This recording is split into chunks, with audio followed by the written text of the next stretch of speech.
Hi friends. उस दिन की बात है जब मैं आराम से अपने क्लिनिक पे बैठकर प्रैक्टिस कर रहा था, मरीज़ देख रहा था।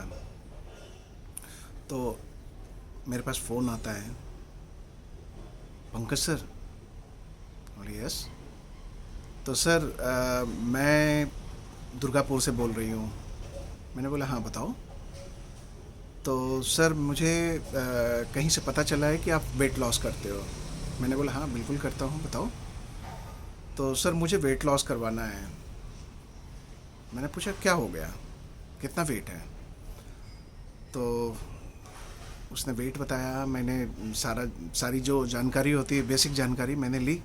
लेने के बाद मैंने पूछा कि कोई ख़ास मोटो आपके वेट लॉस करने का। तो हाँ, लेकिन प्रॉमिस करो आप कहीं बताओगे नहीं जब तक कि आप रिजल्ट नहीं आता है। मैंने बोला बिल्कुल नहीं बताऊंगा, यू कैन शेयर। लेकिन हाँ, अगर रिजल्ट आएगा तो फिर मैं पक्का बताऊंगा। उसने डन कर दिया कि चलो ठीक है आप बता देना, लेकिन जब तक रिजल्ट नहीं होता है तब तक आप कुछ नहीं बोलोगे। मैंने बोला ठीक है, नो प्रॉब्लम। उसके बाद क्या हुआ कि उसने पूरी कहानी बताई। एक एक शादी में वो गई थी।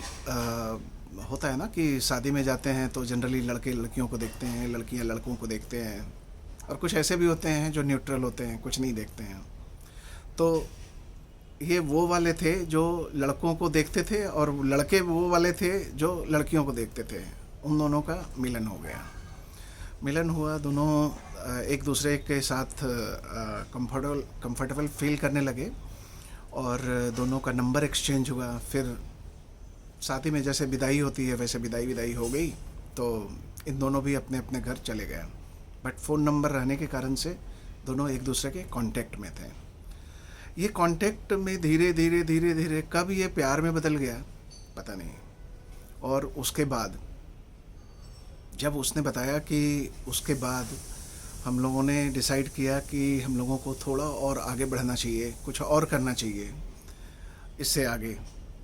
तो लड़की ने डिसाइड किया कि शादी करनी है। तो शादी करनी है तो उसके लिए तो फिर मदर फादर की परमिशन की ज़रूरत होगी, क्योंकि इन लोग भाग के शादी करना नहीं चाह रहे थे, और चाह रहे थे कि एक प्रॉपर तरीके से अरेंज मैरिज हो और घर वाले देख लें। उसने डन किया। फाइनली घर वालों का मिलना जुलना हुआ, मिले। लेकिन प्रॉब्लम क्या थी कि लड़की के जो लड़की के जो फादर थे वो तो तैयार थे, लेकिन लड़के की जो मदर थी वो थोड़ा अगेंस्ट थी कि नहीं, मैं इतनी मोटी लड़की से शादी नहीं दे सकती अपने बच्चे की। तो वो थोड़ा हेजिटेट कर रही थी कि इतनी मोटी लड़की को तुम लाओगे, लड़की तो वैसे ही शादी के बाद तो वैसे ही मोटी हो जाती है, और तुम अभी इतनी मोटी लड़की से शादी करोगे तो ऑब्वियस ही बात है कि प्रॉब्लम क्रिएट होगी। तो उसने डिसाइड किया कि ठीक है, नहीं करूँगा। लड़के ने लड़की को पत्थर रख के दिल पे बोल दिया कि मैं शादी नहीं करूँगा, मम्मी को पसंद नहीं हो तुम। क्योंकि मम्मी चाह रही है कि थोड़ी पतली दुबली हो, लंबी हो, और थोड़ा देखने में खूबसूरत हो। वैसे देखने में ये खूबसूरत थी, लेकिन पतली दुबली नहीं थी। यस। तो जो क्राइटेरिया के अंदर उसकी मम्मी के हिसाब से जो फिट होना चाहिए था, उस क्राइटेरिया के अंदर वो फिट नहीं हो रही थी। इसके कारण से क्या हुआ कि दोनों का रिश्ता होते होते रह गया। अब लड़की ने डिसाइड किया कि मुझे मुझे एनी हाउ वेट लॉस करना है, चाहे मुझे जिस लेवल तक जाना हो, जिस लेवल तक जाना हो मैं वेट लॉस करके रहूँगी। और उसके बाद की कहानी ये हुई कि लड़की मुझे फ़ोन की, और फ़ोन करने के बाद उसने ज्वाइन किया। ज्वाइन करने के 3 महीने के अंदर उसने पूरी तरह से स्लिम हो गई। मैं उसका फ़ोटो भी आपको दिखाऊंगा कभी। आप अभी इस टॉक में तो मैं नहीं दिखा पाऊंगा फ़ोटो, बट उसका फ़ोटो मैं ज़रूर से दिखाऊंगा, या अगर वो कंफर्टेबल होगी तो मेरे इस वीडियो को देख करके निश्चित रूप से रिस्पॉन्ड करेगी, और वो अपना फ़ोटो अगर पॉसिबल हो सकता है तो एटलीस्ट अभी का फ़ोटो डालने की डाल दे तो ज़्यादा बढ़िया रहेगा, ताकि सब लोग देख सकें।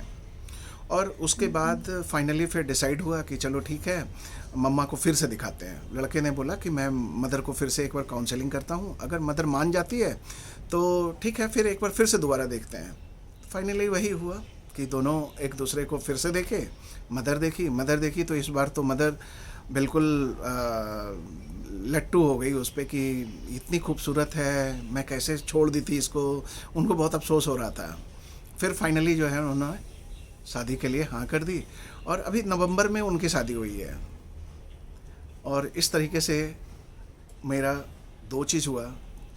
ये मेरे ये मेरे लाइफ स्टाइल मॉडिफिकेशन की ये फर्स्ट पेशेंट थी, और उसने बहुत ही अच्छा रिजल्ट दिया और डेडिकेटेड थी, तो बहुत अच्छा रिजल्ट दिया।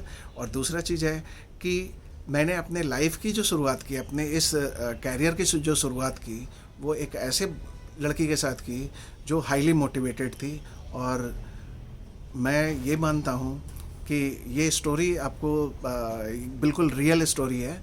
आपको रियल वो कुछ ना कुछ रिस्पॉन्ड करेगी, मुझे पूरा भरोसा है कि वो रिस्पॉन्ड करेगी।